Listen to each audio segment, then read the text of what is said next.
Hello, this is Nick from www.rei-tv.com. As you can see, this is one of our A Day in the Life episodes, and if I don't get killed or hit somebody, you'll see the whole thing. Anyway, I'm headed out. I'm in the car, obviously, and hold on, okay.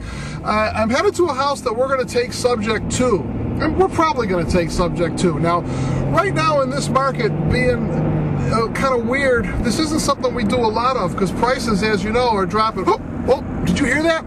Did you hear that? It's the sound of the market dropping. Anyway, prices are going down, but we're getting a good enough deal on this property to make it worth our while. We researched the area. We're really getting this at a price where they can go down another good amount and we'd still be good. So this property is worth about $155,000, $160,000 on today's comps. It was worth about $185,000 not long ago. The guy bought it a couple of years ago. He owes about $124,000. And we're going to take it subject to, which means he's going to sign the property over to us. He's going to give us the property, and we have our choice of either making it contingent, and this is something to write down. Take this note. If you're taking a property subject to, you might want to think about making it contingent upon the sale, not upon the sale, contingent upon you finding your tenant. So if you don't find your tenant, you never take over the house and you're never responsible, because the entrance strategy is take it subject to. They deed us the house, we now own it, we leave their mortgage on it. I will never have to go out and get a mortgage to buy this house. We're going to leave the seller's mortgage on it, and then I'm just going to send a check every month to his mortgage company. The exit strategy, there's a lot of exit strategies, but in this case we're going to use a combination of two. We're going to take the property and we're going to make it contingent on us finding a tenant. So we're not going to record the deed or own it until we find somebody ready to move in. But as we're looking for somebody to move in, we're also going to look for somebody just to buy it. It's worth about $155,000 in today's market. We're paying around $123,000. So if we find a buyer quick enough, we'll sell it for around $145,000. We'll make a quick $22,000. Otherwise, we'll put a tenant in. But the whole thing happens. We got it locked up. We're going to have it locked up as long as it's in good enough shape, and we won't be responsible for any payments. So that's one option.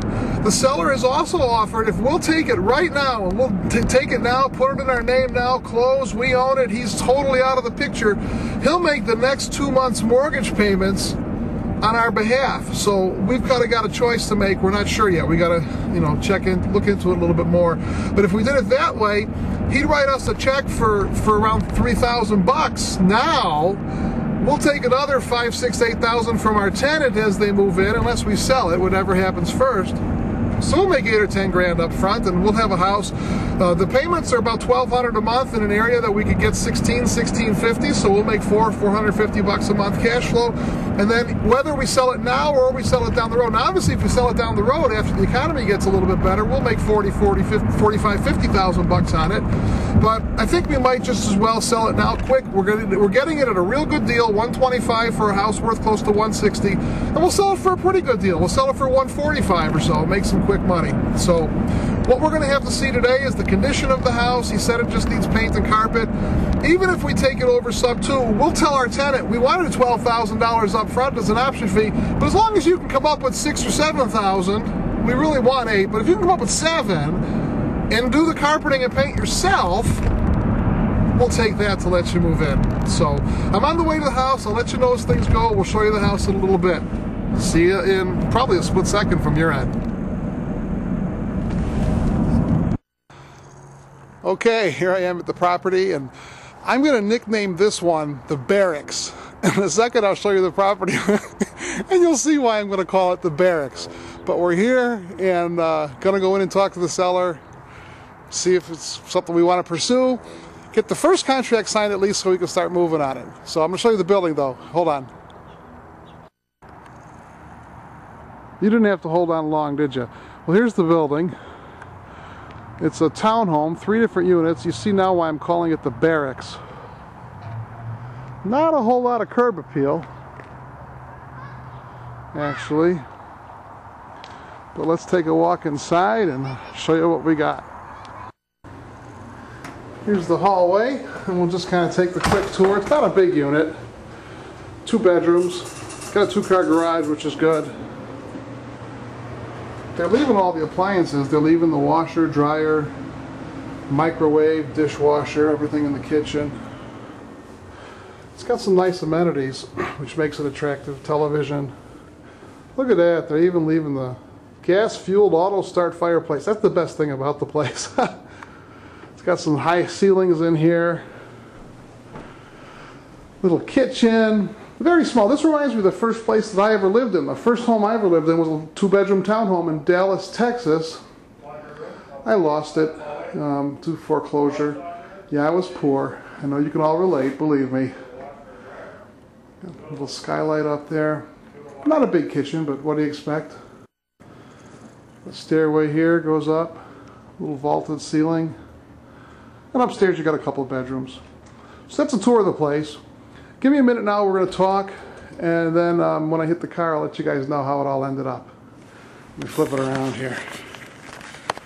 Here I am in front of the television. Then he's leaving, and in front of that really cool, where's my hand? Really cool, what is it? Fireplace. Fireplace. So sit tight, I'll let you know how this all ended up in a minute.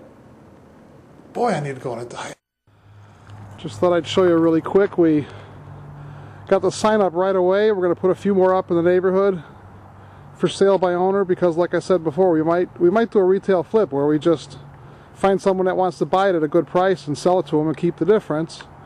And of course we added rent to own to the top corner there. I want to point out our snowman. Look there, there's a little snowman because I started to write the wrong number. So I know you'd like that.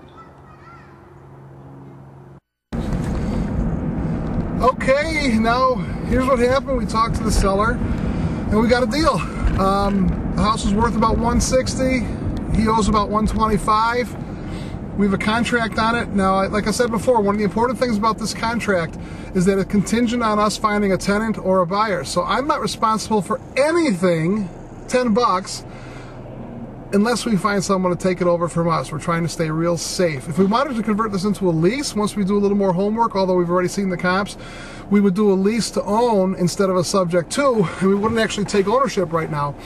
That way we can get out of it in a year. But we're pretty solid. It's a good contract. We have no risk unless our tenants move in and don't pay, but like I said before, we're going to try to sell it first.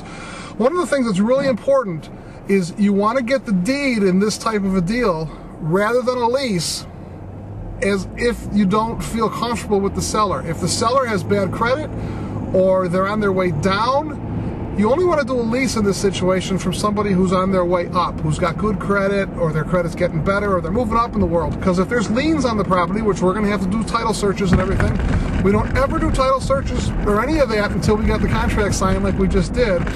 But if there's liens or anything, you know, or if the seller can get us in trouble anyway, then we don't want to lease it. We want to own it. It's always better to own it too. So we got our signs up.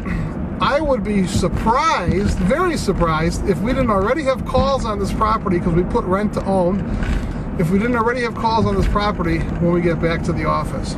So there's a few different options for you. It's a good deal for us. We're going to sell it. Our exit strategy, like I said, is to lease it out. We'll get a little bit of money up front. Now, it needed some work. It needed the front door fixed, the garage door fixed. It needed paint and carpet.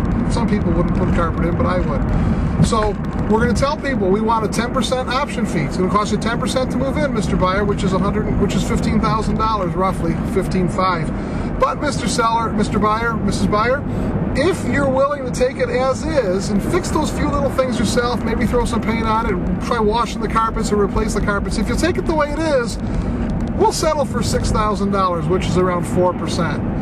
And I've never done a repair to a sub 2. I've always been able to find a tenant buyer who's willing to go in and put the money in to save them a little bit of money. So all in all, it was a good day. We got a deal signed. This is a great market. If you're not looking at all types of deals right now, subject to, and you don't have to be doing them all, but they're all still viable in this market. Sub 2s are good. Short sales are wonderful. This guy's current with his payments, so it's not going to be a short sale. But just make sure when you're taking these over that you try. Right now in today's market, there's no reason for you to take any risk or put up any big sums of money to control properties or to own properties. This is Nick. Oh, I'm moving the camera around. Scared you, huh? This is Nick from www.rei-tv.com. Thanks for watching. Now go make an offer.